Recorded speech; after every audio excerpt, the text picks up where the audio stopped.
So what is up guys, Killerkev, and today back with a brand new episode of 5 new console mods to hit the Bethesda.net website. This is going to be episode 112 within my series. Without further ado guys, let's just jump straight into the video. For our first spot in this video is going to be Echo of Umbra. The mod author was kind of disappointed that Umbra wasn't within Skyrim, but obviously was within Oblivion, which was the last Elder Scrolls game. And what this mod does is it adds a small undocumented quest to obtain the unique textured ebony sword named Penumbra from a dark elf named Splatters. Splatters is now a formal mage, a master enchanter who has discovered how to bind a powerful Dedra to an ebony sword, and it cost him his sanity. Splatters makes his home at a small camp to the east of Winterhold, away from civilization.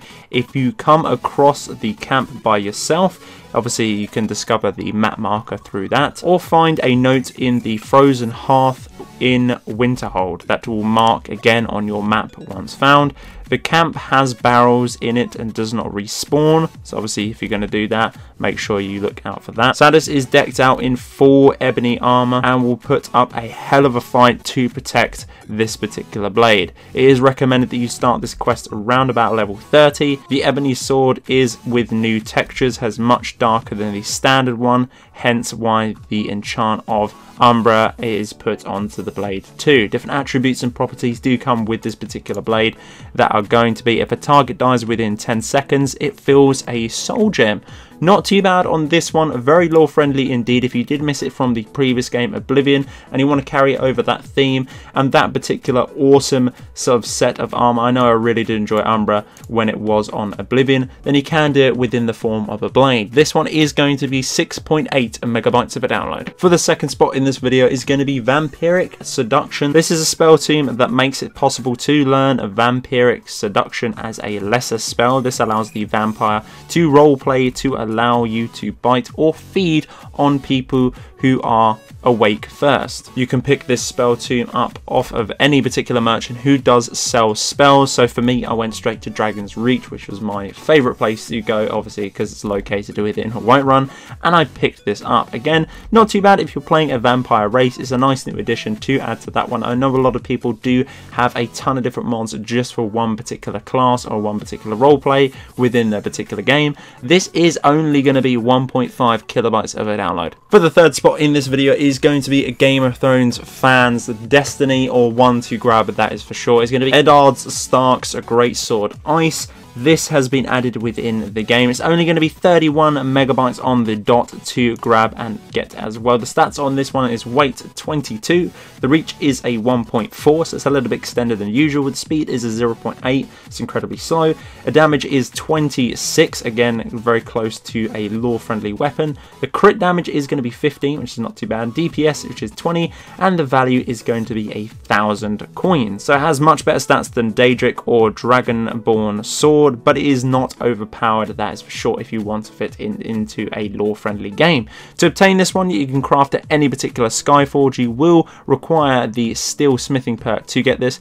There are two different versions to craft, one with a sheath and one without. So if you like it sleeved, then grab that one. If you don't, that is fine. And to craft this one, you are going to need a few of your basic ingredients like you would with any other particular mod, but be warned that probably the hardest thing to obtain out of this is obviously going to be a Daedric heart if you are playing a lore friendly game. If you're not, they're pretty easy to obtain. A lot of shops and a lot of vendors do sell them off at the off chance as well. Again, a nice new blade, definitely to add to the game, because pretty much both of these series do fit symmetrical with each other and they do fit very nicely, so it's not out of place even if you are playing a lore friendly game. For the penultimate spot in this video is going to be the Barbarian steel armor. This is craftable too, and it is going to be the thumbnail taker for this particular video.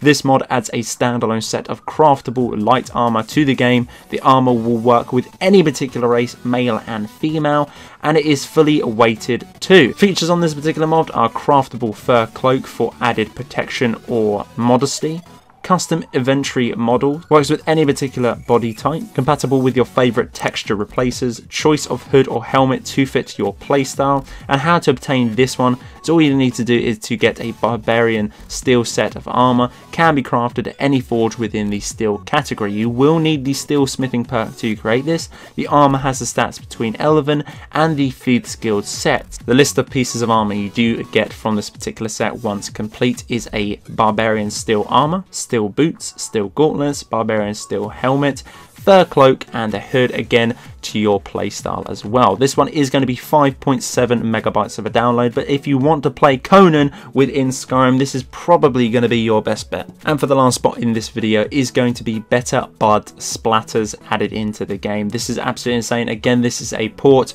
from the Nexus.net website.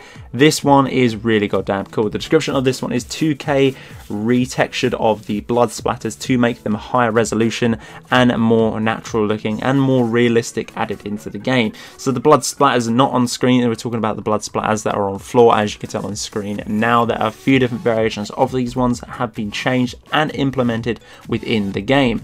Overall, I really did enjoy this one. It was a little bit tedious to see the sort of same effect once upon killing someone. Obviously I have extra and enhanced blood mod that runs in conjunction with this one, really goddamn nice. But it's nice to see a few different variations of this one for only a small download size of 6.3 megabytes of a download. It's definitely going on to my favorites. So guys, that's been it for episode 112 within my series. Hopefully you guys did enjoy. If you're going to get any of these mods, let me know in the comment section below. I'd love to hear what you're going to be grabbing from today's video. Guys, if you're new around here, click that subscribe button, click that little bell to get daily notifications. But until the next one, guys, Killerkev here, and Killerkev out.